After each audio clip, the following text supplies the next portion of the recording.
They didn't just scare audiences, they crossed lines that many believed should never be crossed. The 1980s horror scene was wild, unfiltered, and often downright disturbing, pushing gore, taboo themes, and psychological terror to extremes that left censors scrambling. Some of these films were cut, banned, or buried for years, earning a reputation as too much even for hardcore horror fans. If you think you've seen it all, these shocking 80s horror movies prove otherwise. The Evil Dead, 1981. What started as a group of friends with a 16mm camera in a remote Tennessee cabin turned into one of the most controversial and influential horror films of all time. Directed by a young Sam Raimi, this movie is a relentless, low-budget assault on the senses that follows 5 college students who accidentally release an ancient demonic force. Unlike the more comedic sequels, the original is a dark, grimy, and surprisingly mean-spirited experience. It became the poster child for the UK's video nasty panic in the early 1980s, where moral guardians sought to ban films they deemed a threat to public decency. The movie was confiscated by police and pulled from shelves because of its extreme intensity and creative, albeit bloody, practical effects. Despite the legal battles and the numerous cuts required for theatrical releases, its kinetic camera work and splat-stick energy redefined independent horror. It proved that you didn't need a massive studio budget to create a nightmare that would haunt audiences for generations, cementing its place as a cult masterpiece. Possession, 1981. Most horror movies rely on jump scares, but this film builds a sense of dread through the raw, screaming agony of a failing marriage.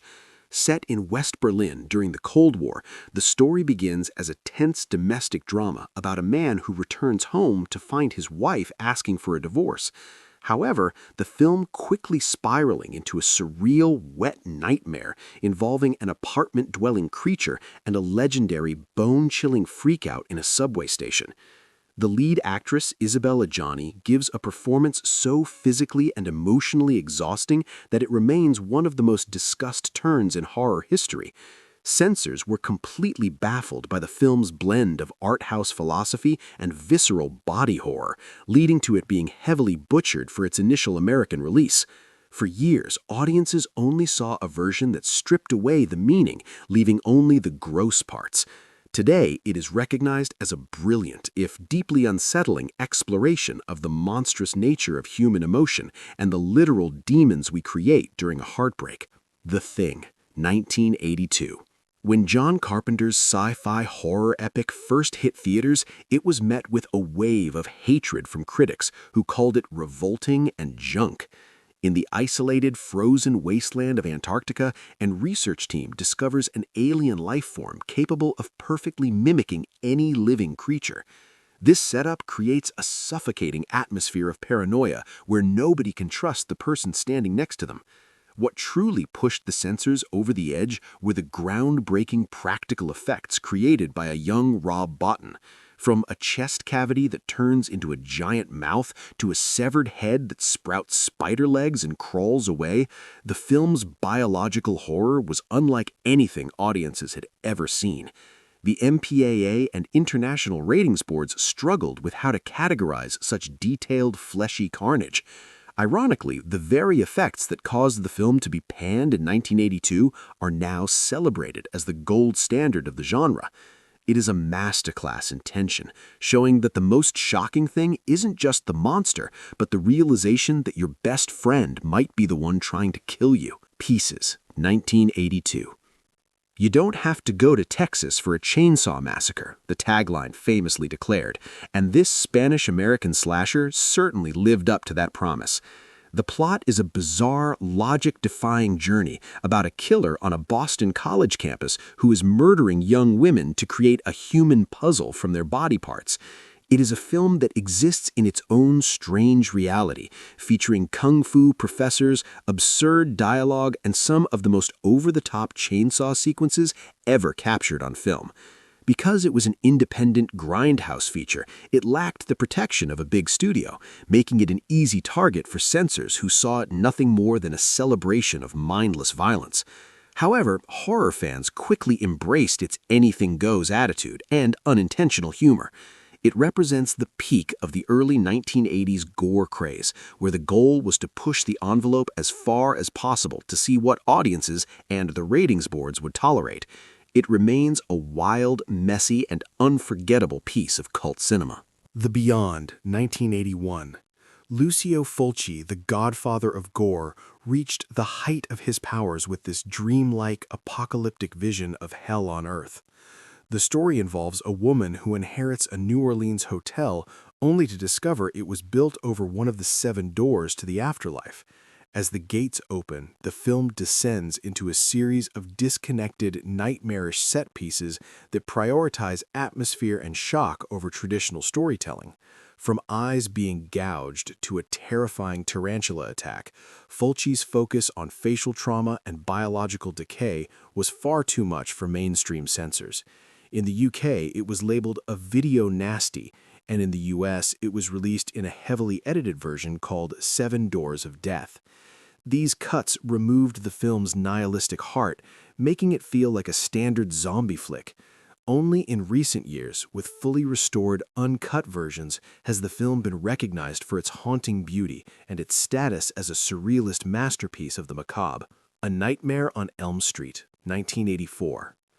Before Freddy Krueger became a wisecracking pop culture icon, he was a dark, child-killing predator who attacked teenagers in the one place they couldn't run, their dreams. Wes Craven's concept was a game-changer for the slasher genre, introducing a supernatural element that allowed for incredible reality-bending kills. However, the path to the big screen was not easy. To avoid the dreaded X rating from the MPAA, Craven had to trim several seconds of the film's most famous sequences. This included the gravity-defying death of Tina, who was dragged across the walls and ceiling, and the blood geyser that erupts when a character is pulled into his own bed. Even with these forced edits, the film's visceral impact remained intact. It successfully bridged the gap between the grimy splatter films of the early 80s and the more polished studio horror that followed, proving that a film could be both a commercial juggernaut and a terrifying boundary-pushing experience. Day of the Dead, 1985. While the world above has been completely conquered by the Walking Dead, the real war in this film is happening underground between scientists and soldiers. George A. Romero's third zombie film is arguably his most cynical and certainly his most graphic. Because Romero refused to make any cuts to achieve an R rating, he chose to release the film unrated, a move that severely limited its theatrical reach but allowed him to keep every ounce of carnage. This allowed legendary effects artist Tom Savini to create what many consider his magnum opus. The climax of the film features some of the most detailed and stomach-churning makeup effects in history, including a villain being literally torn in half while still trying to speak. The film was heavily banned or censored in international markets for its extreme gore and its bleak, nihilistic ending. It remains a loud, claustrophobic, and deeply political masterpiece that uses the horror of the flesh to highlight the horror of human ego. The Fly, 1986. What starts as a romantic story about a brilliant scientist and a journalist turns into a devastating tragedy of biological decay. David Cronenberg's remake of the 1958 classic is a landmark of body horror, focusing on the slow, painful transformation of Seth Brundle into a giant insect. As his human parts begin to fall off and be replaced by something alien, the film becomes a nauseatingly detailed exploration of what it means to lose one's identity. Censors were particularly bothered by a sequence where the protagonist dissolves his food with fly vomit, and a deleted scene involving a mutated creature that combined a cat and a monkey.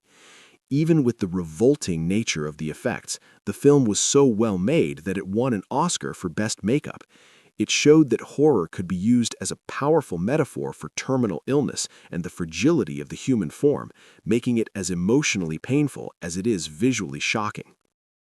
Cannibal Holocaust, 1980. The legend of this film begins not in a cinema, but in a courtroom where the director had to prove his cast was still alive. This Italian production is widely considered the grandfather of the found footage genre, long before the Blair Witch Project made the style a household name.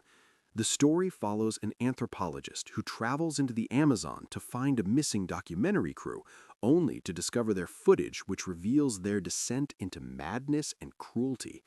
The hyper-realistic violence and the use of grainy handheld cameras were so effective that authorities in Italy believed they were watching a genuine snuff film.